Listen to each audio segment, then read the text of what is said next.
Praise the Lord மக்களே. 40 நாட்கள் Lent நாட்கள், why it's 40 days பார்த்துடலாமா?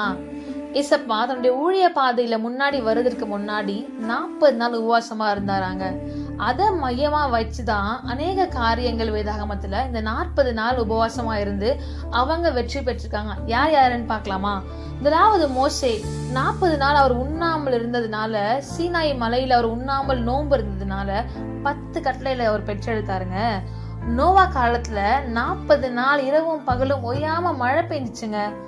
எலியாவோட காலத்துல அவர் 40 நாள் இரவும் பகலும் நடந்தார். எங்கன்னு தெரியுங்களா? ஓரேப் என்னும் கடவுளின் மலைக்கு அவர் நடந்தே போனாருங்க.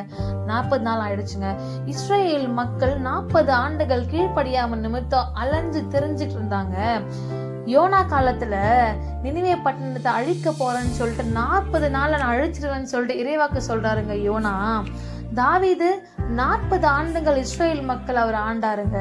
கோலியாத்து இஸ்ரேல் மக்கள் கிட்ட 40 நாள் தான் அப்படின்ட்டு சவால் விடுறாருங்க.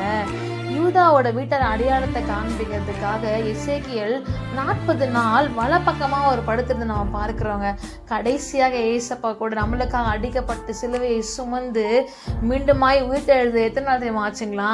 40 நாள் ஆச்சுங்களா?